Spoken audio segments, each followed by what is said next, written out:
Bismillahirrahmanirrahim. Assalamualaikum warahmatullahi wabarakatuh.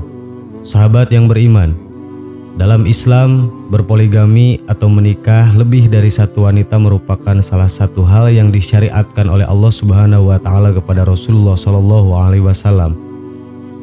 Allah Subhanahu wa taala berfirman dalam Quran surat An-Nisa ayat 3 yang artinya, "Dan jika kamu takut tidak akan dapat berlaku adil terhadap hak-hak perempuan yang yatim yang bila mana kamu mengawininya, maka kawinilah wanita-wanita lain yang kamu senangi, 2, 3, atau 4. Kemudian jika kamu takut tidak akan dapat berlaku adil, maka kawinilah seorang saja, atau budak-budak yang kamu miliki. Yang demikian itu adalah lebih dekat kepada tidak berbuat beraniaya." Menurut sejarah, Nabi Muhammad SAW memiliki 13 istri. Hanya yang perlu kita ketahui bahwa seluruh istri Nabi Muhammad SAW adalah seorang janda, dan hanya satu wanita yang dinikahi Nabi dalam keadaan perawan, yakni Sayyidah Aisyah binti Abu Bakar. Berikut adalah istri-istri Nabi Muhammad SAW yang sudah dirangkum dari berbagai sumber. 1. Khadijah binti Khuwailid. Khadijah merupakan istri pertama Nabi Muhammad SAW yang merupakan wanita yang berasal dari bangsa Quraisy. Sebelum menikah dengan Nabi, Khadijah telah menjadi janda dari 2 suami sebelumnya, yakni Abi Haleh Al-Tamimi dan Utik Al-Makhzumi. Selama bersama Khadijah, Nabi Muhammad SAW tidak pernah melakukan poligami kecuali setelah Khadijah wafat. Dari pernikahannya, Nabi memiliki 6 putra-putri, yaitu Qasim, Abdullah, Ruqayyah, Ummu Kulsum, Zainab, dan Fatimah. Khadijah merupakan istri yang tulus membantu Nabi Muhammad SAW di setiap perjalanannya. 2. Saudah binti Jam'ah bin Qais. Ia merupakan istri Nabi Muhammad SAW sesudah Khadijah meninggal. Beliau adalah seorang janda dari Sakran bin Amr al-Amiri. Saudah dikenal sebagai istri yang penuh canda bagi Nabi Muhammad SAW.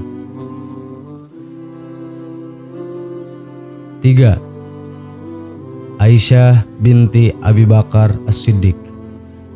Keistimewaan yang dimiliki Aisyah dalam kesuciannya telah diakui Allah Subhanahu wa taala dari atas langit ke-7. Aisyah dinikahi oleh Nabi Muhammad SAW pada bulan Syawal. Rasulullah SAW bersabda, "Aku melihatmu Aisyah dalam mimpiku selama 3 malam. Malaikat datang membawamu dengan mengenakan pakaian sutra putih. Malaikat itu berkata, 'Ini adalah istrimu.' Lalu kusingkapkan penutup wajahmu. Ternyata itu adalah dirimu. Aku bergumam, seandainya mimpi ini datangnya dari Allah, pasti Dia akan menjadikannya nyata." Hadis riwayat Bukhari dan Muslim. 4. Hafsah binti Umar bin Khattab. Ia adalah putri dari sahabat Nabi, yakni Umar bin Khattab. Hafsah dikenal sebagai wanita yang pandai membaca dan menulis, ahli ibadah, sehingga dia disebut sebagai sawamah, yang artinya wanita rajin puasa, dan qawamah, yang artinya wanita rajin sholat malam.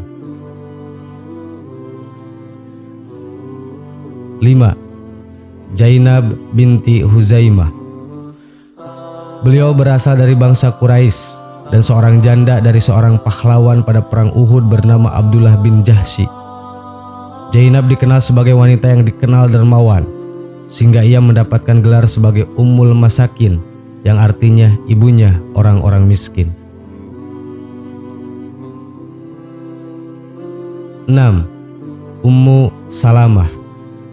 Ummu Salamah juga berasal dari seorang bangsa Quraisy yang dermawan yang bernama Umayyah bin Al-Mughirah. Sebelum dinikahi Nabi Muhammad SAW, Ummu Salamah merupakan seorang istri dari seorang muhajirin yang pertama kali memeluk Islam, yakni Abu Salamah Abdullah bin Abdul Ash'ad al-Mahji al-Quraisy. 7. Zainab binti Jahsy bin Rabab. Zainab dinikahi Nabi Muhammad SAW atas perintah Allah Subhanahu wa Ta'ala. Inilah yang menjadikannya lebih di antara istri-istri Nabi yang lain. Kalian dinikahkan oleh orang tua kalian, sementara aku dinikahkan oleh Allah dari atas langit ketujuh. Hadis riwayat Bukhari. 8. Juwairiyah binti Al-Haris. Ia merupakan seorang wanita yang berasal dari Yahudi Bani Mustalik. Sebelum memeluk Islam, nama Juwairiyah adalah Baroh. Juwairiyah dianggap oleh Nabi Muhammad SAW sebagai wanita pembawa berkah, sebab usai pernikahannya dengan Nabi Muhammad SAW, banyak sahabat yang membebaskan budak-budak mereka yang berasal dari Bani Mustalik. 9. Ummu Habibah binti Abi Sufyan. Nabi Muhammad SAW menikahi Ummu Habibah yang merupakan saudara sepupu dari Utsman bin Affan. Sebelum bersama Nabi Muhammad SAW, Ummu Habibah dikaruniai seorang anak bernama Habibah dari Ubaidillah bin Jahsy.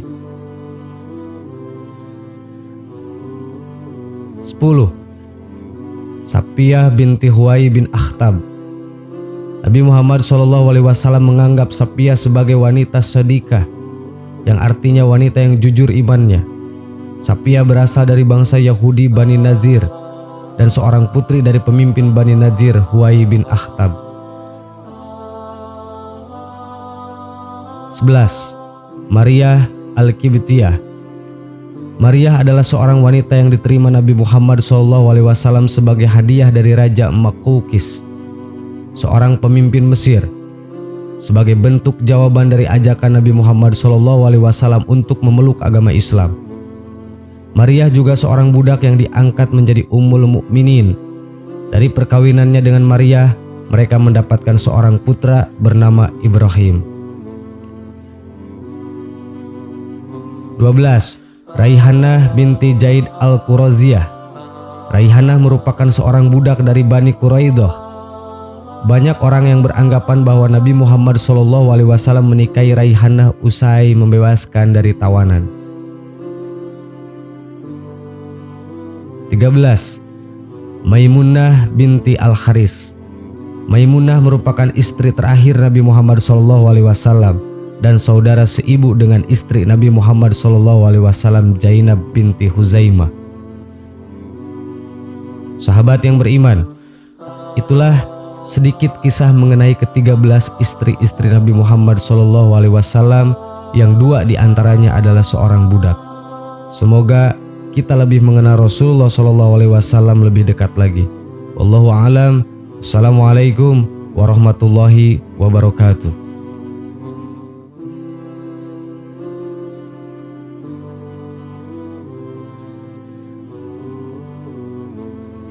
Bismillahirrahmanirrahim. Assalamualaikum warahmatullahi wabarakatuh. Sahabat yang beriman, jangan pernah remehkan hal-hal sepele yang kamu anggap dosanya kecil. Takutnya hal sepele itu malah akan menjerumuskanmu ke dalam api neraka.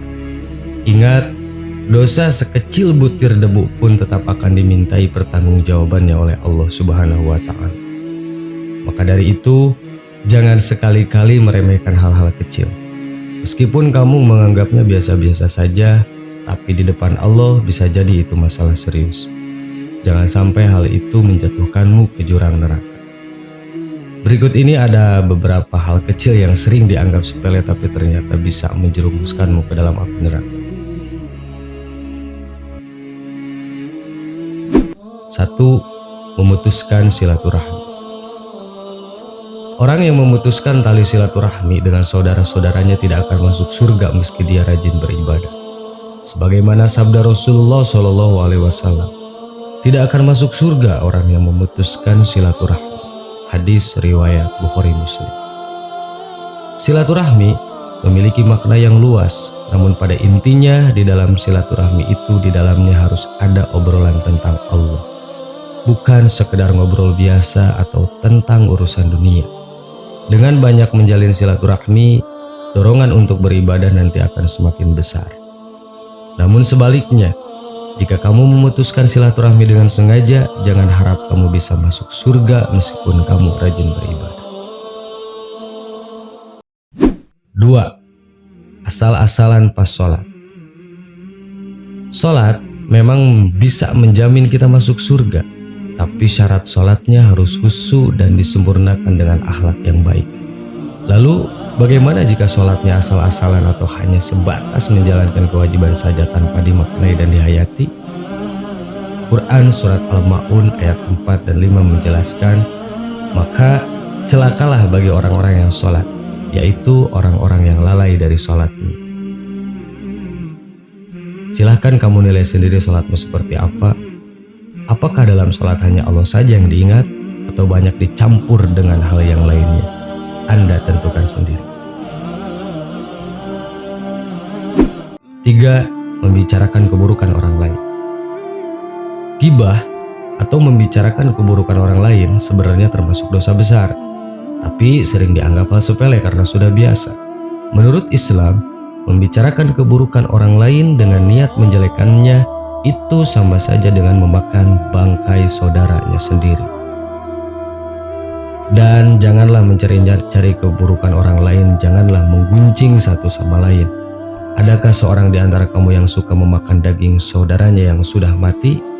Maka tentulah kamu merasa jijik kepadanya. Dan bertakwalah kepada Allah, sesungguhnya Allah Maha Penerima Taubat lagi Maha Penyayang. Quran Surat Al-Hujurat ayat 12. Jadi stop ya untuk ngegosip. Kalau mau bicarakan saja bicarakan kebaikannya agar jadi contoh dan motivasi. 4. Memamerkan aurat. Seiring berjalannya waktu, memamerkan aurat sepertinya sudah semakin lumrah, terutama di golongan perempuan. Contohnya saja tidak memakai hijab ketika berpergian keluar rumah. Walaupun pakaiannya tertutup tapi tidak berhijab, tetap saja dianggap memamerkan aurat. Apakah kamu mau semua amal ibadahmu luntur karena kamu tidak menjaga aurat? 5. Suka menilai keburukan orang lain.